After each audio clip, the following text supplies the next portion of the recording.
Hoje eu tenho 5 dicas de endocrinologia para te dar. Há um tempo atrás, eu estava indo visitar minha mãe e aí, chegando lá, eu encontrei um conhecido lá no saguão, assim, do prédio da minha mãe. Ele me mostrou um resultado de exame. Era um resultado de uma glicemia, era uma glicemia em jejum de 96 e uma hemoglobina glicada de 5,8. E aí ele perguntou assim para mim: doutora, com base nesses exames aí, o meu pai é diabético? Então eram exames do pai dele. E aí eu te pergunto, se fosse você no meu lugar, o que você responderia? Eu vi um exame que tinha uma glicemia de jejum de 96 e uma glicada de 5,8. Eu vou te falar qual que foi a resposta que eu dei na hora. E aí eu falei para ele assim: olha, eu realmente não sei. E deixa eu te explicar por que a minha resposta foi essa. Olhando aquele exame ali, eu vi algumas possibilidades. Eu pensei assim: bom, pode ser que é uma glicemia de jejum normal, né? E uma glicada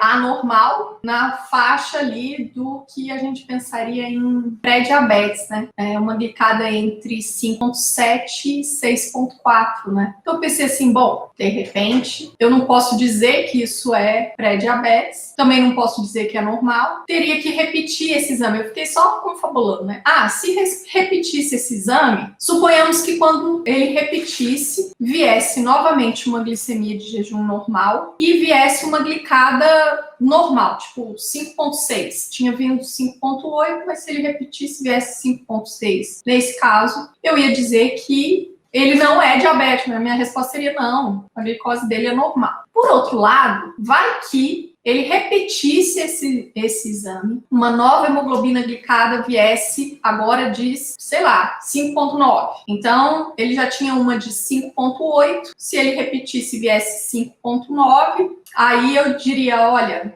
então isso daí chamaria de pré-diabetes, né? Isso considerando que essa hemoglobina glicada que ele fez foi em laboratório que utiliza método certificado, né, pelo NCSGTP.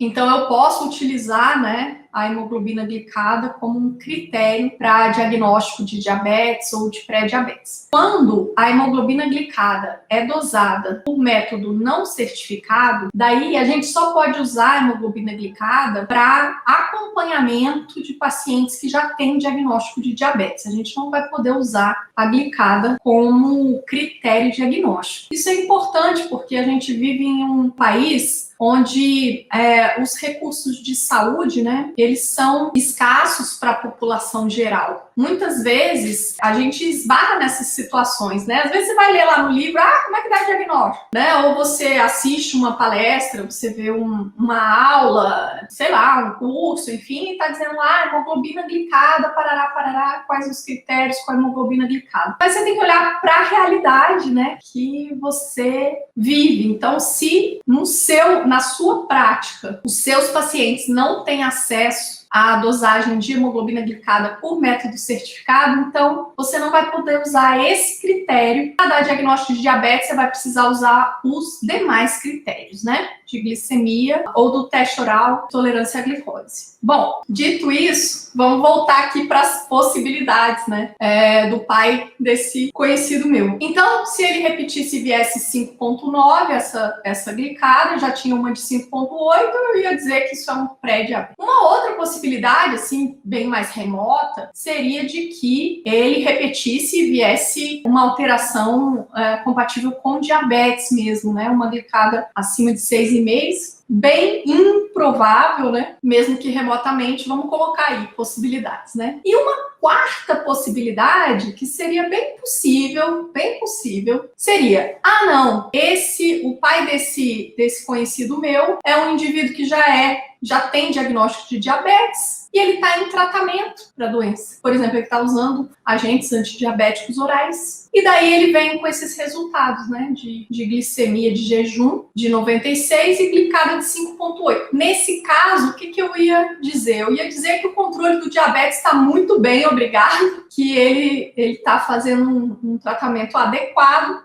mas assim, ele permanece com o diagnóstico de diabetes, né? Continua sendo diabético. Mesmo que ele tivesse um diagnóstico prévio de diabetes, e não estivesse usando medicamento. Com o diagnóstico, ele fez uma série de mudanças no estilo de vida, passou a praticar exercício físico, né, uma dieta regular, perdeu muito peso. Ainda assim, o diagnóstico continua existindo, né, de diabetes. Então, veja, são tantas possibilidades para esse resultado de exame que, assim, isso me leva a te dar a primeira dica de endocrinologia, que é a seguinte: não faça consulta de corredor. Essa coisa de alguém que te encontra na rua, por acaso, e te pede para opinar, né, sobre exames complementares. É muito arriscado de você falar algo que não corresponde à verdade. Então essa é a primeira dica. Já pegando o gancho, eu já te dou a segunda dica, que é a seguinte: controla a sua ansiedade.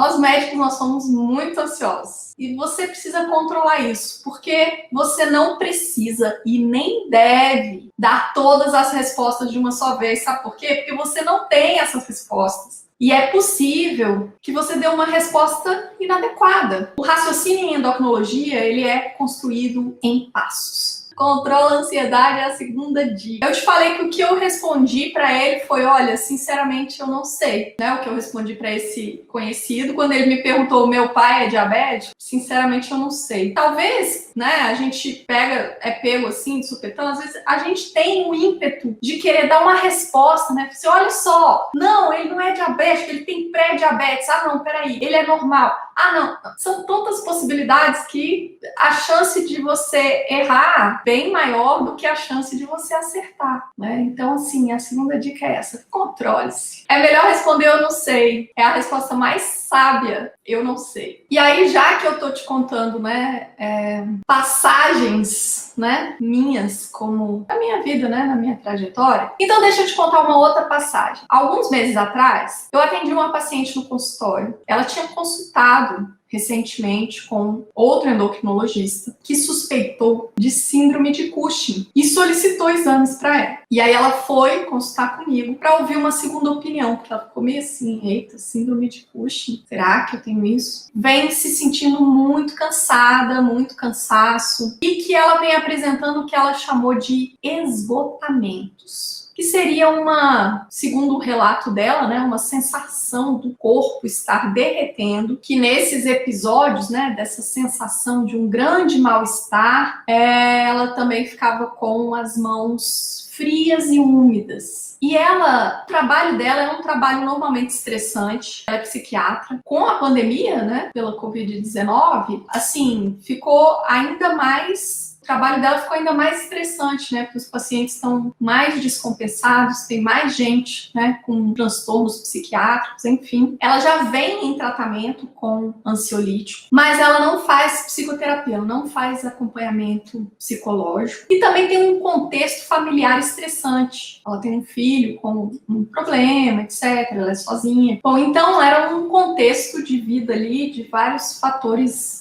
né, estressores e tudo mais. Ela é uma mulher que menstrua regularmente, ela faz uso de anticoncepcional oral e no exame físico ela tem um IMC de 20,3. O peso dela vem estável, né? Ela não tá nem ganhando nem perdendo peso. A pressão arterial dela é 90/60. E no exame físico, ela não tem absolutamente nenhum estigma para hipercortisolismo. Não tem nenhuma manifestação que possa sugerir a possibilidade de hipercortisolismo. Então, ela não tem obesidade, ela não tem estrias, ela não tem giba dorsal, ela não tem uma fascie puxingoide, ela não tem fraqueza muscular proximal, ela não tem acne, ela não tem hirsutismo, ela não tem hipertensão arterial, enfim, nenhum achado que possa lembrar a possibilidade de hipercortisolismo. E daí, nessa consulta, ela já trazia exames, né, laboratoriais que haviam sido realizados com a outra endocrinologista, e aí ela tem um colesterol de 169, com triglicerídeo de 55, um LDL colesterol de 81 e um HDL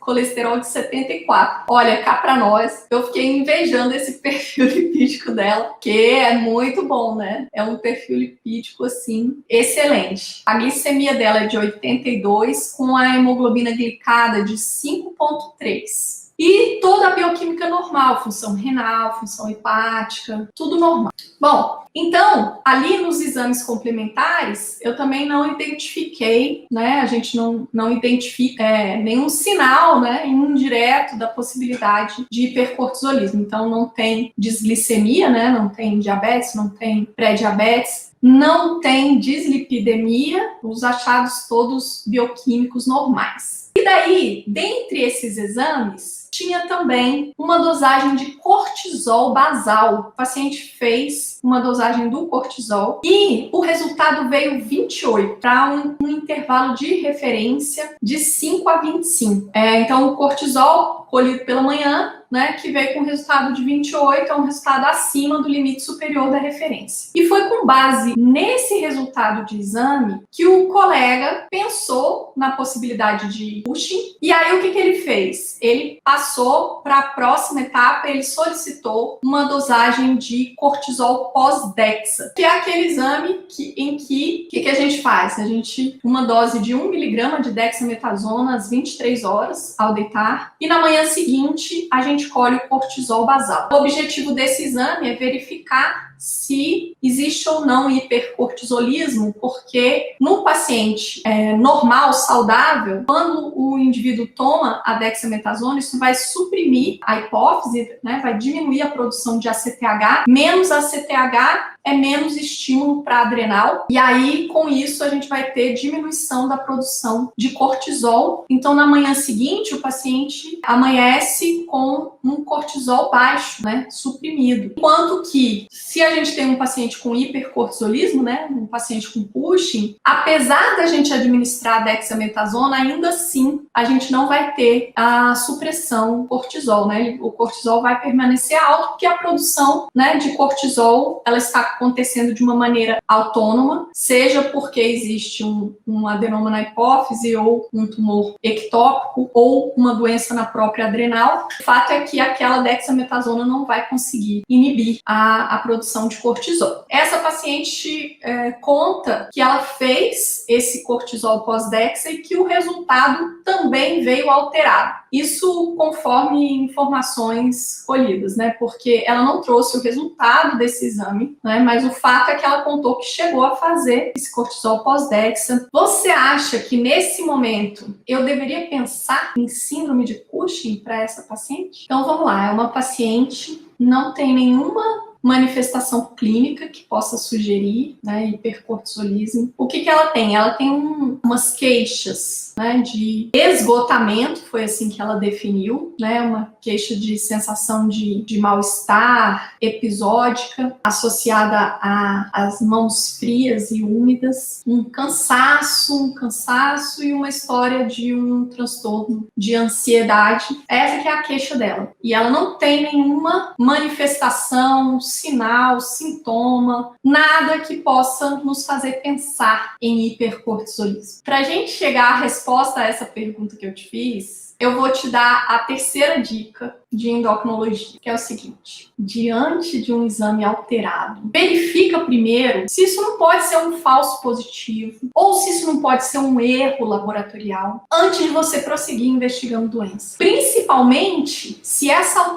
alteração laboratorial não bate com os achados clínicos do paciente. Então, depois dessa dica, vamos lá. Nessa paciente, eu não pensei em Cushing, ao contrário do outro colega que pensou em Cushing, partiu para o cortisol pós-dexa, e mesmo com cortisol pós-dexa alterado, eu não pensei em Cushing. Por quê? Porque essa paciente não tem manifestações clínicas, ela não tem nenhum indício, nenhum achado que me aponte na direção Cushing. E o Cushing é uma doença rara que a gente só deve pesquisar quando a gente tiver uma justificativa, uma razão para isso. Porque os testes diagnósticos na avaliação do Cushing, eles são pouco acurados, eles são cheios de armadilha, tem muito falso positivo, tem falso negativo, tem tudo isso aí. E aí, olha só, tem um detalhe da história dessa paciente que talvez tenha passado despercebido por você, mas eu vou te lembrar. Essa paciente faz uso de anticoncepcional oral. E o anticoncepcional é um fator que pode aumentar CBG, que é aquela globulina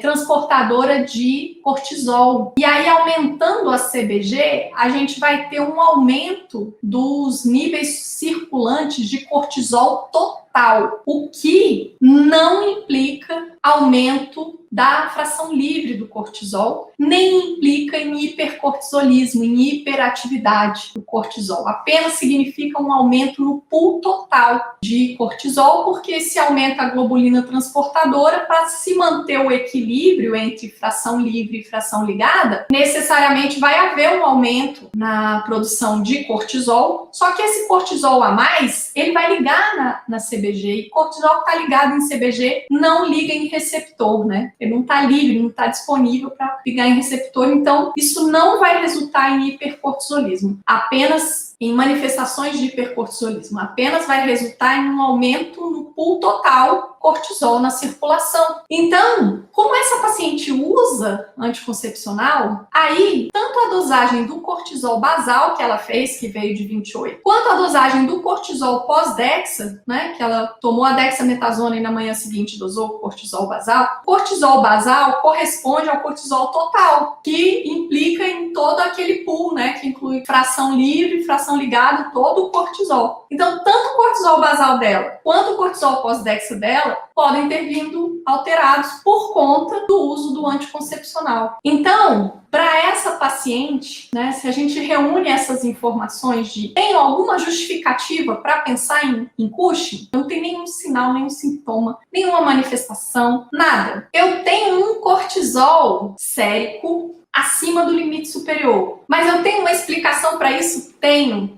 uma explicação bem clara. Isso daí seria o quê? Seria um falso positivo, né? Cortisol elevado, é o cortisol total elevado, por conta do uso do anticoncepcional. Então, qual que foi a minha conduta? Como eu não tenho nenhuma suspeita clínica para Cushing e eu tenho uma explicação para aquele cortisol alterado dela, eu encerrei a investigação e orientei a paciente que ela não tem Cushing, que ela não precisa investigar Cushing, que ela não precisa fazer mais nenhum exame nessa direção para investigar essa doença. E aí você pode estar pensando, poxa, mas será que eu não devia pedir algum exame, alguma coisa? Se você não estiver seguro, né, todo esse contexto, porque você estando seguro, como foi o meu caso, eu estava absolutamente segura. Então, assim, não há necessidade de você pedir. E olha, se você pedir algum exame, é arriscado de vir alguma alteração que você não vai conseguir explicar depois, né? Por quê? Porque os testes na investigação do Cushing, eles são pouco acurados, eu já falei isso aqui. É muito importante que, antes de você prosseguir em investigação, que você com o quadro que o paciente apresenta, né? Muito importante isso, verificar. Em algumas situações, no exemplo que eu vi, né, a gente foi atrás de positivo, né? Mas em outras situações, precisar, por exemplo, repetir, né, a dosagem. Às vezes, por exemplo, é um TSH alterado, né? E o que você vai precisar fazer de pensar em dar outros passos antes de pensar em um tratamento? É repetir a hormonal que está alterada, né? Então, assim, vai depender de cada contexto, mas a mensagem é desconfie ação hormonal aí sem respaldo clínico, né? Bom, dito isso, deixa eu te contar uma outra história de uma outra paciente, aliás. É uma jovem de 16 anos, que foi atendida em um serviço. Ela recebeu o diagnóstico de hipertireoidismo. E aí ela tinha uma cintilografia que mostrava esse difuso tóxico. E foi iniciado um tratamento com metimol para ela. Chega para um outro serviço, um local, inicialmente, e aí ela foi para nesse outro serviço, estava em uso do metimazol já há meses. E aí, quem a atendeu questionou sobre o diagnóstico etiológico. Mas será que isso daí é doença deles? Essa pessoa falou, não, um TRAB. vou pedir a Duab, que é aquele anticorpo estimulador de TSH, né? Que é o responsável pela doença de Graves, né? Que está ali como no desenvolvimento da doença, né? De Graves, do hipertireoidismo e das outras manifestações da doença. E aí esse TRAB dá 16 anos, e aí o pessoal falou, uai, negativo, vou pedir de novo. E aí novamente o TRAB. E novamente o resultado veio negativo. Serviço como uma paciente de um hipertireoidismo de etiologia a esclarecer. E aí eu te pergunto, qual que é o diagnóstico dessa paciente? Então vamos lá. Olha, essa paciente tem doença de Graves, mesmo com TRAB negativo. E por que eu posso afirmar isso? Eu posso afirmar isso porque, olha, esse TRAB, ele foi dosado com a paciente em tratamento, né? Ela estava em uso já do metimazol há vários meses. Então, com o tratamento, a gente pode ter negativação, né, do anticorpo. E isso me leva a te dar a quarta dica de endocrinologia, que é o seguinte: preste atenção no timing de realização de exames complementares. Então, o que acontece com o TRAB, né? O TRAB, a dosagem do TRAB, ela é bastante útil, né, para a gente dar diagnóstico de doença de Graves, porque a gente tem uma acurácia boa para esse exame, e hoje em dia ele está muito mais disponível do que ele era até poucos anos atrás.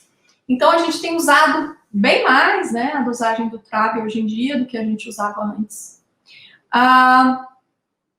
E é bem interessante, porque se o paciente tem hipertireoidismo, você dosa o TRAB e ele vem positivo, tá fechado o diagnóstico, né? Isso é doença de Graves. No entanto, quando o paciente está fazendo tratamento, então um tratamento com metimazol, por exemplo, o que acontece? A tendência é de haver diminuição, né, da produção de autoanticorpos e, inclusive, existe uma possibilidade grande e até interessante que isso aconteça, né, que o TRAB se negative. Então, assim, se você escolhe o momento errado para fazer um exame, o resultado dele pode não atender às suas expectativas e isso não descarta aquele diagnóstico. Então, exame complementar é importante você pensar no momento de solicitar, isso faz toda a diferença. E isso também me leva a te dar a quinta e última dica de endocrinologia de hoje, que é o seguinte: é muito importante que você conheça sobre a acurácia dos testes diagnósticos em endocrinologia.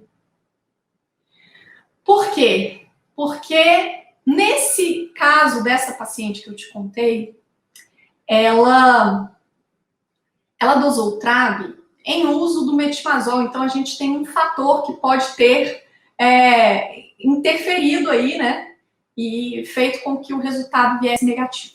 No entanto, se ela tivesse feito a dosagem do TRAB lá no momento do diagnóstico de hipertireoidismo, antes dela iniciar o tratamento e tudo mais,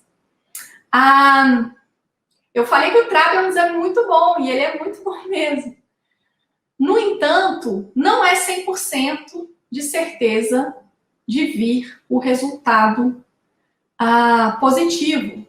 Poderia ser que essa paciente, se ela tivesse dosado o TRAB lá no diagnóstico, poderia ser que esse TRAB viesse negativo. Com que probabilidade? Com a probabilidade de até 2%. Por quê? Porque eu já sei que a especificidade do TRAB, ela é de 98%. Então, o teste é muito bom, mas ele não é perfeito. Isso significa que, se você conhece a sensibilidade, a especificidade daquele exame que você está pedindo, você sabe que isso pode acontecer, mesmo ela tendo feito a cintilografia que mostrava bócio difuso tóxico. Então, o diagnóstico dessa menina é doença de Graves. Por que eu tenho certeza que o diagnóstico dela é doença de Graves? Porque ela fez uma cintilografia. A cintilografia dá diagnóstico de doença de Graves também.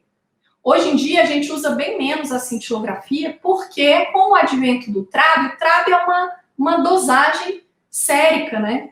É um exame muito mais simples, muito mais fácil do que fazer uma cintilografia, que o paciente tem que, né, ir a um centro de medicina nuclear, ele vai receber, né, radioatividade para realizar o exame, tudo isso. Requer, né, que o local tenha uma estrutura, enfim, tem vários fatores que, assim, é mais prático, é mais, né, assim, conveniente hoje em dia a gente fazer o TRAB desde que ele esteja disponível, né? E desde que a sua suspeita principal seja de doença de Graves, o que é verdade na maioria das vezes, né? Em geral, assim, porque 80% dos pacientes com hipertireoidismo têm doença de Graves. Então, é mais provável, né? Qualquer paciente que você atenda com hipertireoidismo é mais provável que ele tenha doença de Graves, por conta da prevalência.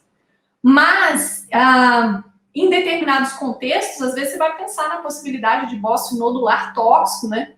E aí a cintilografia realmente vai ter um lugar mais preciso. Mas quando você está investigando o hipertireoidismo, se você não tiver como dosar o TRAB, tiver a cintilografia à disposição, né? A cintilografia é um exame que dá diagnóstico etiológico do hipertireoidismo. Então, essa menina de 16 cintilografia mostrando bócio difuso tóxico. E daí, mesmo que ela tivesse feito um TRAB lá naquele momento e o TRAB dela viesse negativo, ainda assim o diagnóstico dela seria doença de Graves. Por quê? Porque ela tem uma cintilografia mostrando, né? E o TRAB não é 100%. Então, eventualmente, pode acontecer isso. Em até 2% dos casos. Não é comum, mas pode acontecer. Então, se você conhece, né, os testes que você utiliza, então, se você sabe disso, se você sabe qual que é a especificidade, qual que é a sensibilidade do TRAB, por exemplo, você consegue fazer essa interpretação e você não diria, né, que essa paciente tem hipertireoidismo de etiologia a esclarecer, né? Então, assim, se você sabe a quarta dica que eu dei, que é o timing para realizar exames, que essa paciente realizou exames na hora errada.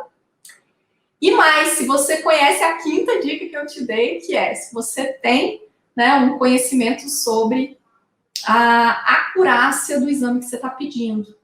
Então, nesse exemplo que eu dei, se ela tivesse usado o TRAB lá no diagnóstico e ele tivesse vindo negativo, ainda assim, né, essa paciente teria diagnóstico, ela sempre teve diagnóstico de doença de Graves. Não há por que se dizer que a etiologia do hipertireoidismo dela está a esclarecer, né? Ela sempre esteve esclarecida. Bom, dito isso, esse foi o caminho que eu usei para te passar 5 dicas de endocrinologia